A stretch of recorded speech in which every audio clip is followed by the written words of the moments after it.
My name is Walter Lonsinger. I am the chair of the I have been so for 12 years, aluminum and environment in window and facade construction. That is what our abbreviation stands for. And AOF is organizing the closed loops for aluminum and aluminum construction.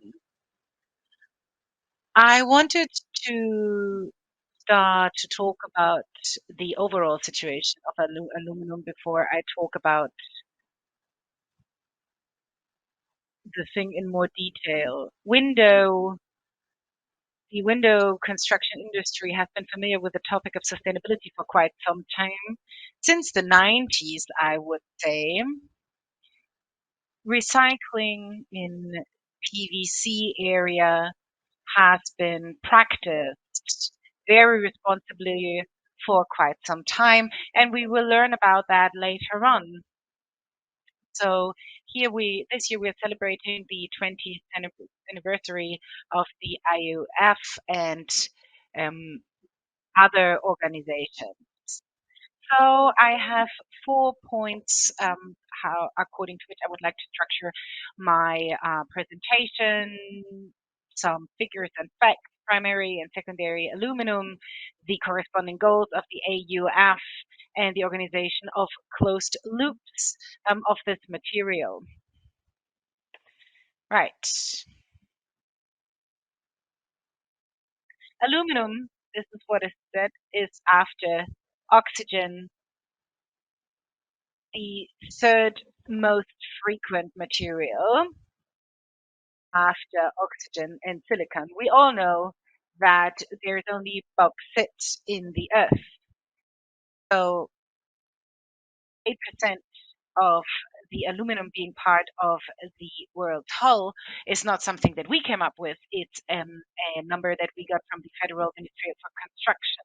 For us, aluminum is a material that is just a given. However, it was only discovered in 1854, and only after the Second World War in the 50s, industrial production started.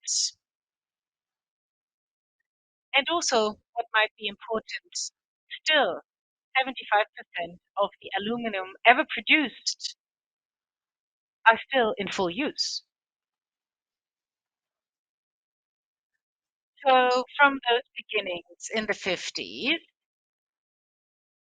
to basically now, we have a production of 63 million tons in 2018, only 507,900 tons produced in Germany.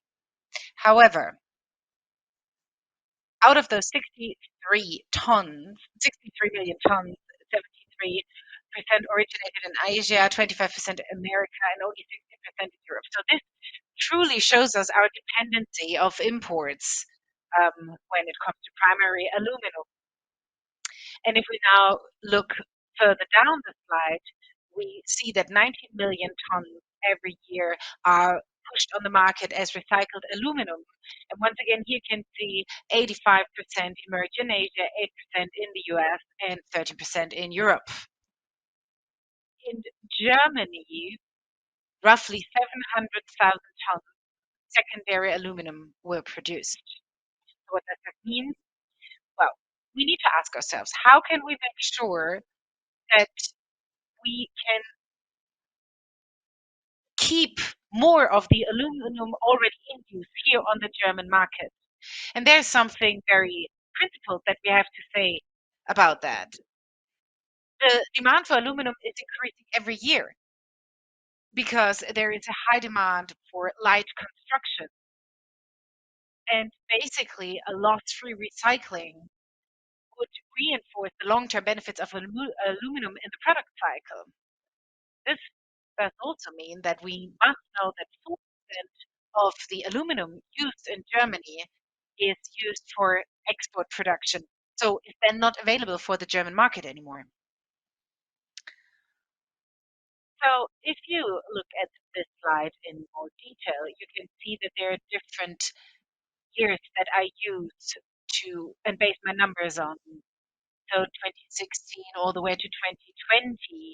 And here we have 2016. This is not because I was too lazy to get the latest numbers.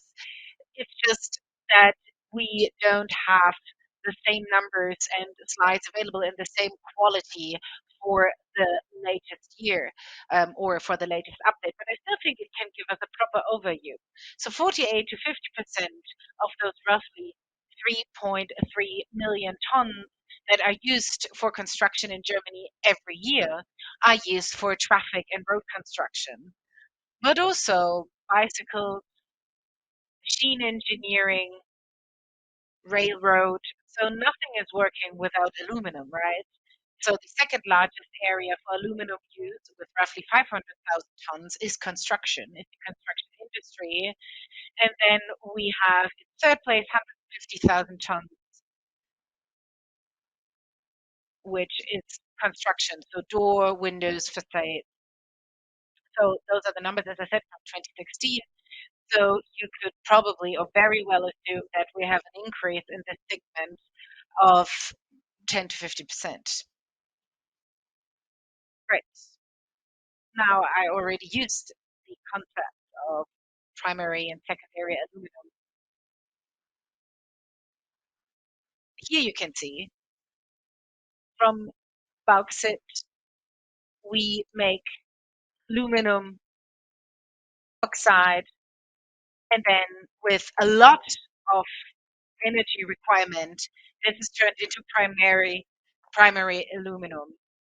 And then this primary aluminum is turned into semi-finished product and secondary semi-finished product, which is then entering the use phase. According to the Federal Ministry for Construction, we are looking here at a phase of 50%, and then we are entering the recycling phase. So the material is once again collected, it's molten.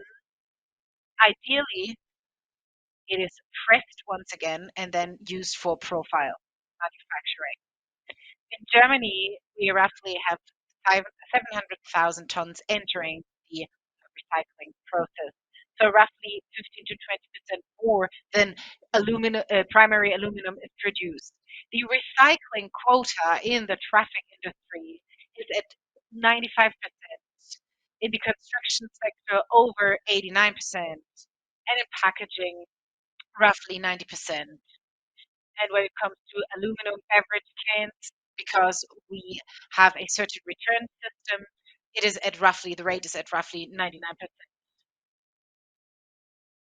So how long does an aluminum beverage can take from the production, uh, from primary aluminum and then going through the industry, being sold in the store and so on? How long does this take?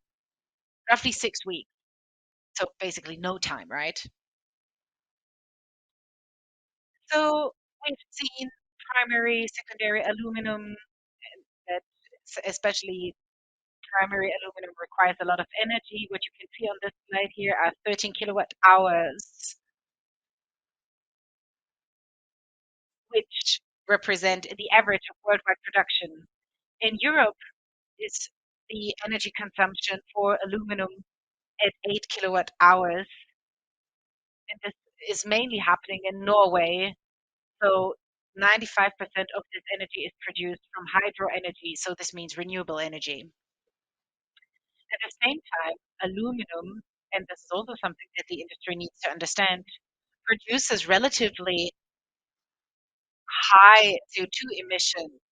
However, aluminum can be used infinitely often.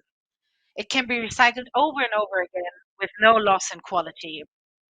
And for the recycling process, I only need 5% of the original energy that I needed for manufacturing primary aluminum, and I save at the same time 95% of CO2 emission. So what does this mean? Recycling 1 ton of aluminum, I have 6 tons of bauxite, 12,000, roughly 13,000 kilowatt hours of electricity are saved. So recycling aluminum saves 100 million CO2 CO2 emissions worldwide. You can also see what the AUF is doing for the closed loop in Germany. So the contribution of the AUF specific recycling in 2021 was at 650,000 tons CO2 emission savings. Right. Now, what's the most pressing question? How can I increase resource efficiency? How can I use this material more efficiently? So I can have substitution by biotic renewable raw materials. It's not for everyone, not everybody wants this. I can reduce the amount of material that I use with lightweight construction, but this is also a limited concept. I can have a certain idea of sufficiency and I can say, okay, I'm not constructing new things, but I try to share, exchange, and repair. Or I choose the closed loop approach and I do my very best to use the material that's already in the market, to detect it, to identify it. Cities are the biggest banks, if you will, for closed loops and materials. So I need to detect, identify the materials, need to organize the loop, and make sure that the materials are not lost or dropped out, expelled from the loop, but remain within the loop in Germany, in Europe, and can be reused over and over again as raw materials without any downcycling effect. And to detect urban resources, urban sources of this material is something that we did. The IOF already by 1994 had 5 system houses. We reorganized. It became an very traditional association according to German law. We are now 219 members strong, so 159 are processors. So metal construction companies. We have 9 system houses, which make up a market share of more than 90%. And we have 51 members in the others category, so planning bureaus, suppliers, fitting industry, and the like. We have so-called environmental partners, which are those companies that collect all the material from the collection point, and they have the obligation, and it is mandatory for them to introduce all those scraps into the loop. They have more than 270 collection points, plus additional containers in the construction industry or in the metal construction industry. You can see very well that growth and member trends and development since 2011 has done very well. And on the right-hand side, you can see the development or the trend of the amount that is introduced and kept in the loop because of AUF. In Germany, we have roughly 110,000 tons of scrap in construction for windows, doors, and facades. Out of those, last year, roughly 75,000 tons were introduced by AUF in the loop. So this means 75,000 tons, where we can guarantee that they will be reused once again, that they once again become press studs and then profiles. Are the goals of the AUF. We want to avoid any restrictions on the use of aluminum or that aluminum is, God forbid, prohibited. In Munich, there is or exists or was drafted the ecological criteria catalog.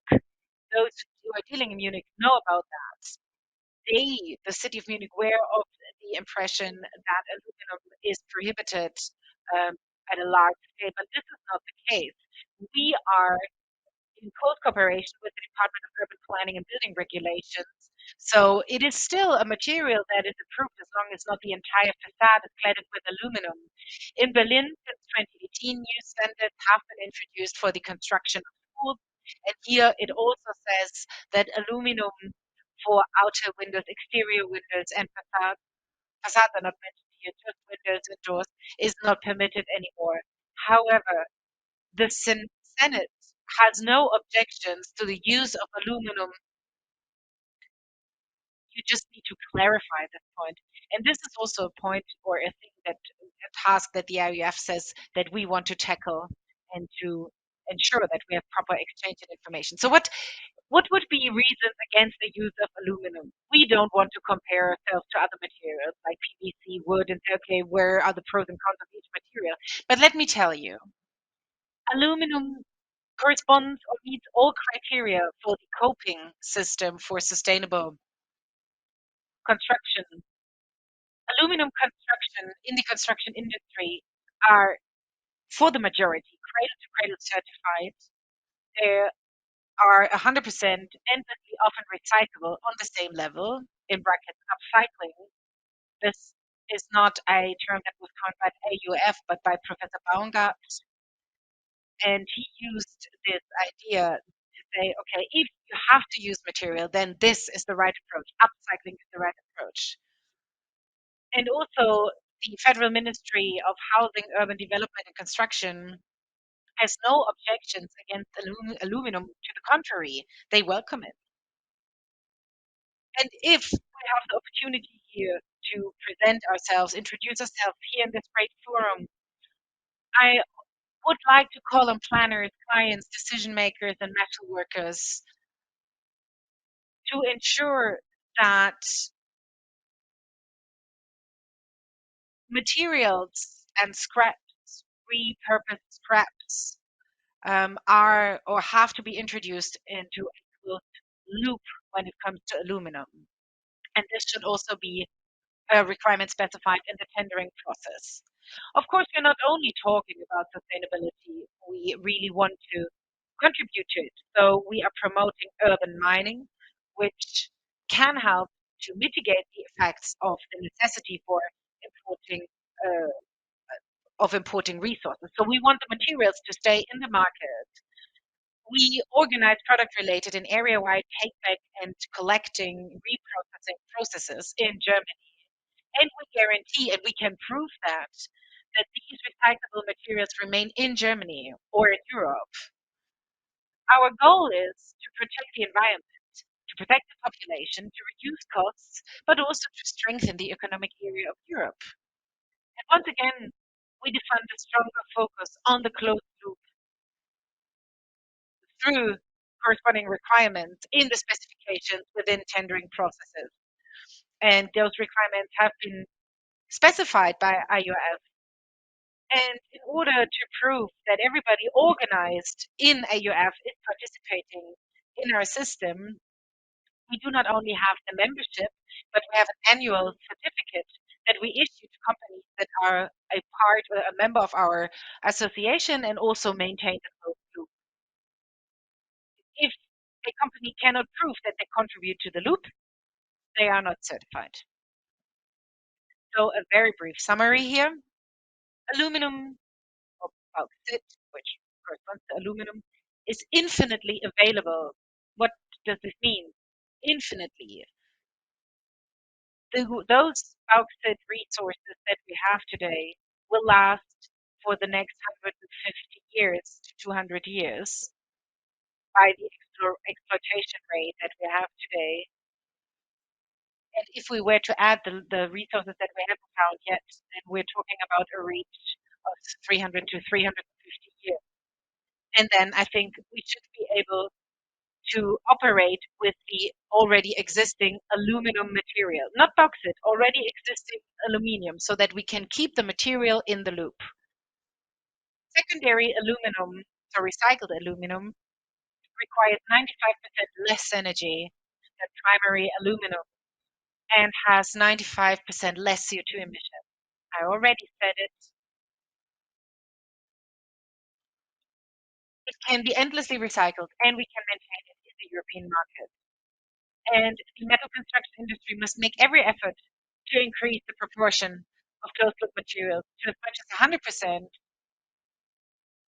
so we can counteract or prevent future shortages in the supply chain. At the moment, we are using 35 to 40% recycled aluminum in the construction industry, so there is room for improvement.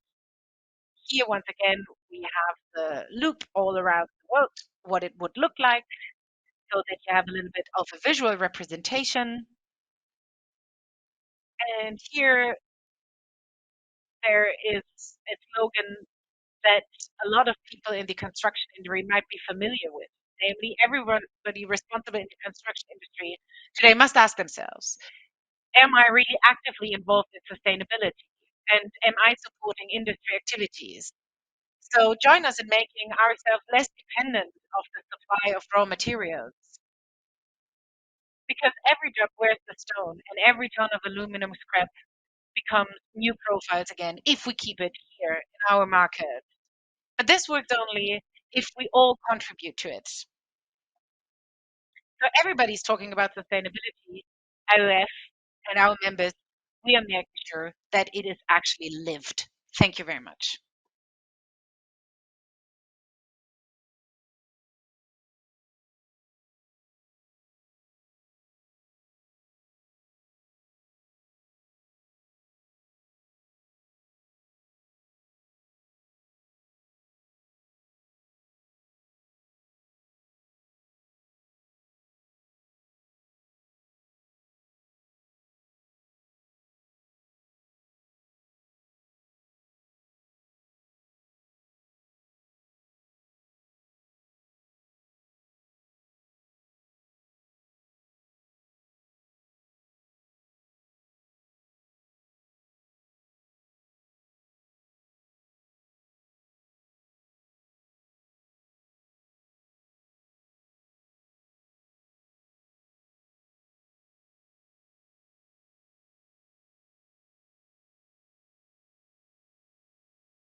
Right. So it is our goal to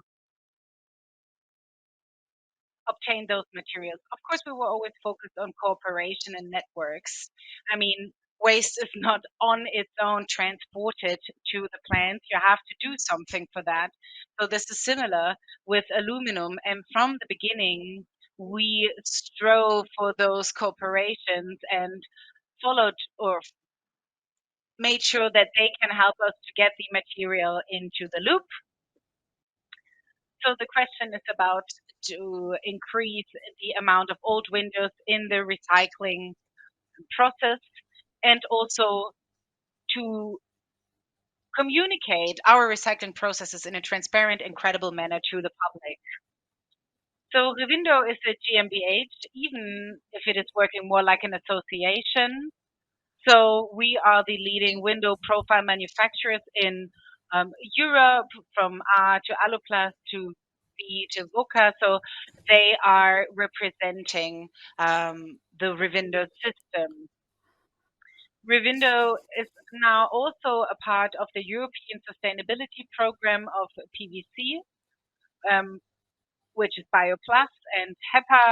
They also have a small booth here. So if you're interested, this is really cool.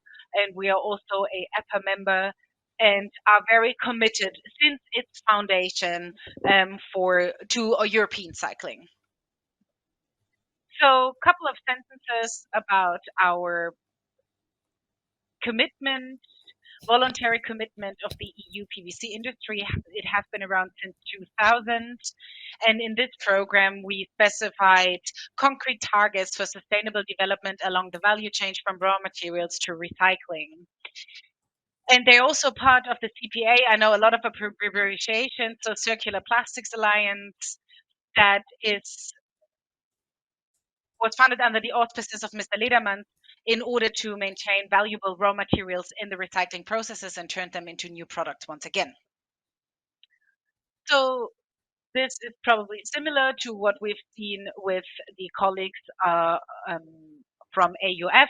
Of course, we are working in loops. We want to save carbon dioxide, CO2, and we want to save resources. At the end of its life cycle, a window is deconstructed, is then shredded, becomes granulate, and is then reintroduced into a window.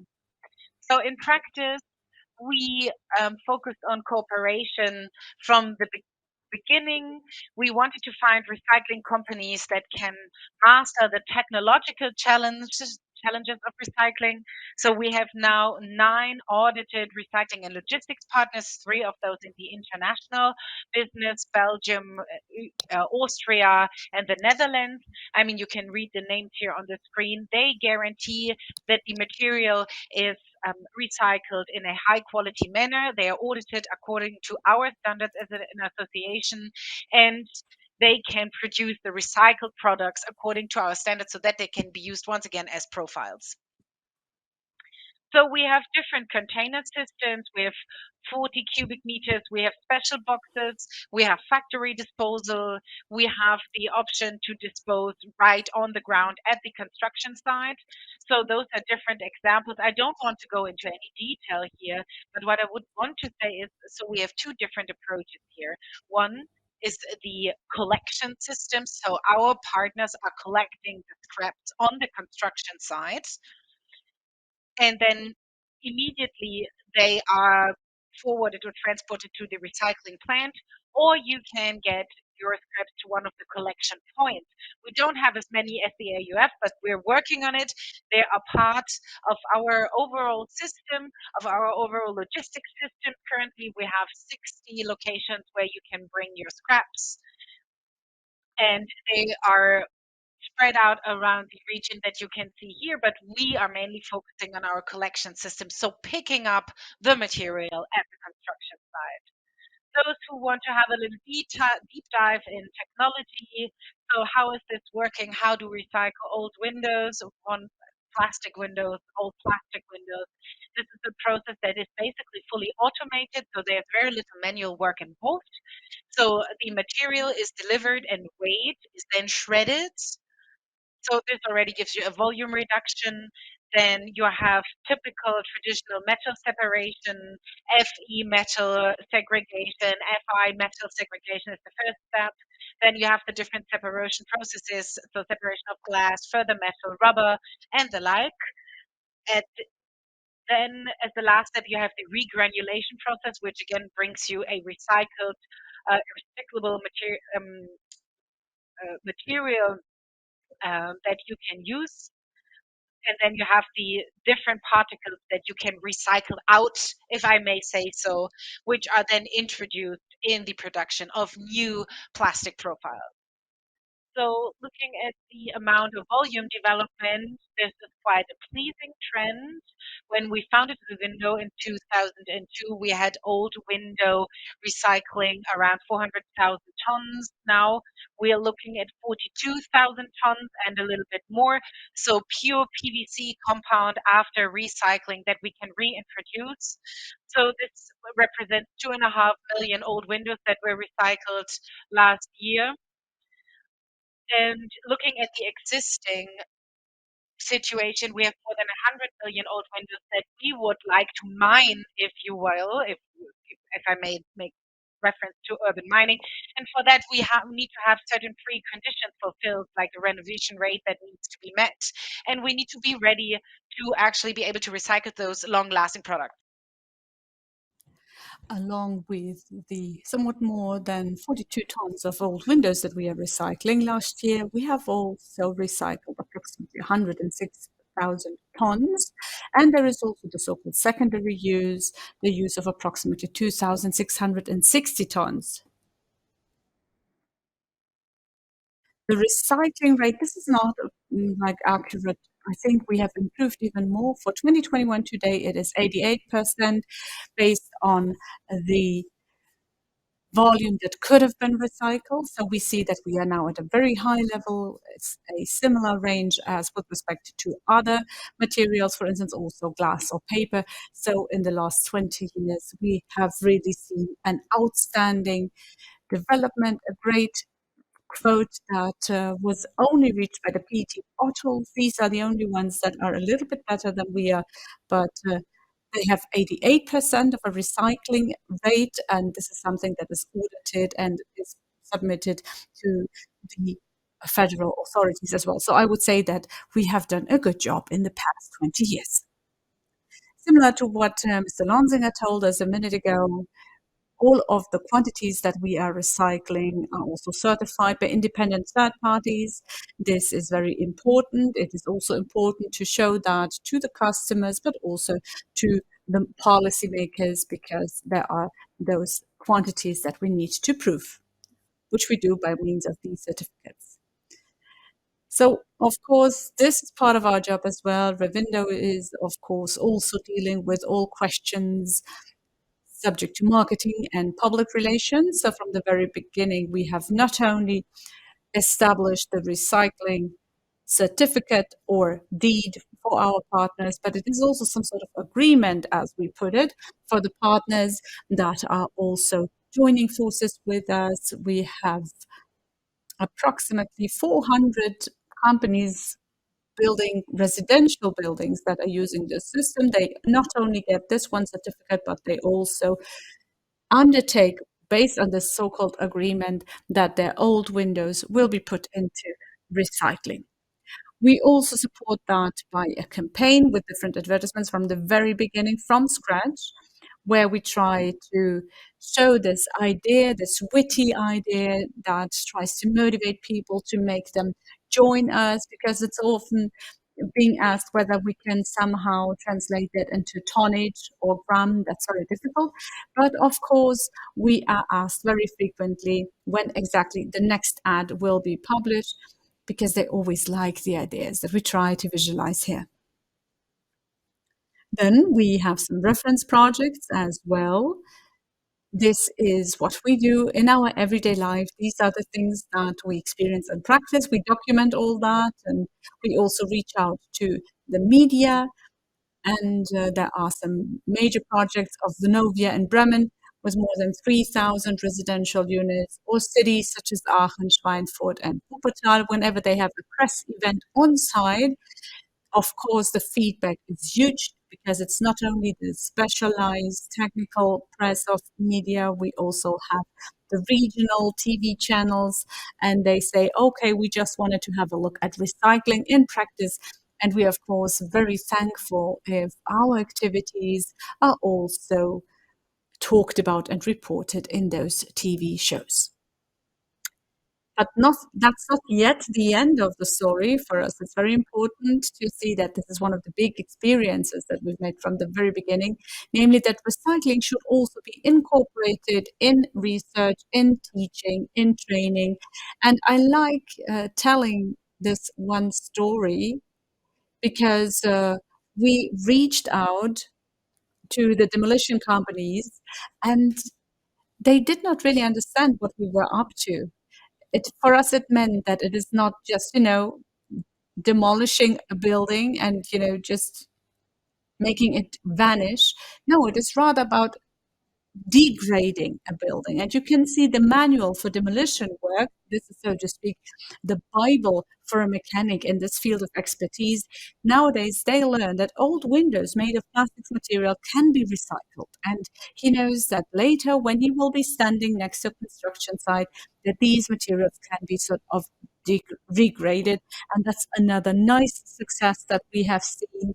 And it is important for us to really talk about these topics very early during the education, during the training. Okay, and here is where everything comes to its end. These are the mere beginnings from the 1980s, 1990s. PVC plus shredding means getting a raw material. It's not as easy as it seems on this picture, but this is a nice visualization of what we do. Nowadays, it is standard. All of the shareholders of Rewindo have profiles made of recycled materials. You can also see that on these pictures. So it is not the profile of one single system house, but it is of all Rewindo companies. And you see that we are putting on steam in this respect. The share is ever growing. 18% of the recycled materials today are going to the production of window profiles. And in the profile as such, the share is 50% already, and still there is room for improvement. And I believe that in the next couple of years, this share will grow further. To wrap it up, I just wanted to mention the environmental performance. That's something that Mr. Lonsinger has already shown. Due to recycling the plastics windows, of course, you are saving CO2. And the factor here with respect to the granulate is approximately a factor of 10. And that's a lot, I can tell you. And based on the quantities that we have processed and recycled over the years, it is really a significant contribution to the reduction of the CO2 balance. And again, this is expressed based on different certificates for customers and users of this system. Then there are the EPDs, the environmental product declarations. Again, we see the QKE. They have their own booth in this trade fair hall. These are other important tools that were established over the years, the same applying to EPA, QKE, and so forth. They have tried to translate the entire recycling process into a standardization. You know, the 12608 standard, for instance, that describes the product accordingly. But meanwhile, there are also some other standards showing the process of recycling, of recording, and so forth. And I think that this is one of the essential tools and essential support to make recycling even better, because at the end of the day, it is fully covered in a controlled loop by way of a standard. So, what are the lessons learned? Well, I would say that we did learn some lessons. Recycling is on its way, that's true. But I think we take it to the next level, even because we say, okay, if we have a plastic window, it's not only plastic that we recycle, there are other components that are involved. For instance, glass, it is the rubber insulation, it is the steel elements. And we thought it would make sense to make the people or parties affected to become people participating, which at the end of the day led to 24 premium partners and 5 standard partners along the entire value creation chain. For more details, please go to our website. These partners are companies providing the fittings, the glass, transparent films, and so forth that are part of the plastic windows and that are now an active part of the recycling process, which for us is an innovation and a very positive experience, namely that we can integrate the entire value chain. To wrap it up, some sort of short summary, but also an outlook if you wish.